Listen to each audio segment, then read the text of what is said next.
cette enquête très fouillée sur les aliments de base est surprenante même pour quelqu'un qui s'y connaît un peu parce qu'on n'imagine pas le nombre d'étapes et le nombre de processus industriels qu'il y a dans la fabrication d'un aliment finalement. On n'imaginait pas ça, on a une vision beaucoup plus, je dirais, simpliste de la fabrication d'un aliment. Et là, on se rend compte qu'il y a beaucoup de travail, beaucoup de technologie, beaucoup de produits chimiques qui entrent in fine pour aboutir à un aliment final. Par exemple, quand on prend une baguette, hein, qu'est-ce qu'il y a de plus simple que du pain, au fond? Eh bien, si on remonte au blé, à la culture, de tout ce qu'on met dans la culture du blé, donc toute une série de pesticides, des engrais, etc. Puis ensuite, la conservation du blé, tout ce qu'il faut mettre pour éviter que des moisissures viennent ensuite contaminer le blé dans sa conservation, et ensuite tout le processus pour fabriquer de la farine, qu'elle soit stable, et in fine, pour aboutir à une baguette qu'on va cuire et qui va donner donc le produit final. Il y a toute une série d'étapes et on voit les différentes interventions et c'est assez impressionnant. En fait, ça interpelle vraiment la science de manière très fondamentale.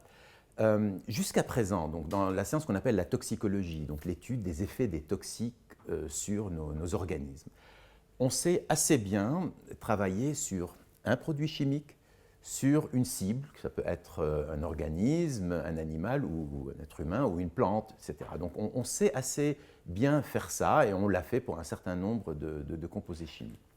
Et en général, on travaille expérimentalement à des doses relativement fortes et on voit les effets de ces doses. Là, dans tout le processus chimique industriel qu'il y a dans la fabrication d'un aliment, on se rend compte qu'on rajoute beaucoup de choses.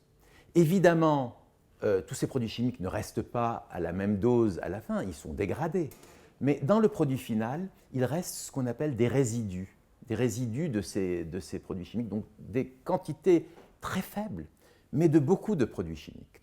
Et c'est ça ce qui nous interpelle. Est-ce qu'on sait étudier la toxicité d'un mélange aussi important, mais de très faible quantité d'un produit chimique, en revanche, qu'on va consommer de manière très régulière? Vous savez, une baguette de pain, c'est par exemple tous les jours, hein, pour certains. Donc, quel est l'effet de consommer tous les jours un tout petit peu d'une multitude de résidus chimiques pendant 20 ans ou 30 ans? C'est ça ce qui nous interpelle et pour laquelle on a assez peu de réponses finalement. Nous avons travaillé de manière très complémentaire parce que nous n'avons pas fait la même chose. Elle a fait une enquête superbe, très fouillée, très détaillée. Elle a été en contact avec beaucoup de monde, y compris des scientifiques qui ont leur spécialité donc dans la production agricole, etc. Donc, et moi, j'ai d'une part essayé de mettre en relief quelques problématiques générales, et d'autre part, sur les chapitres qu'elle a pu écrire,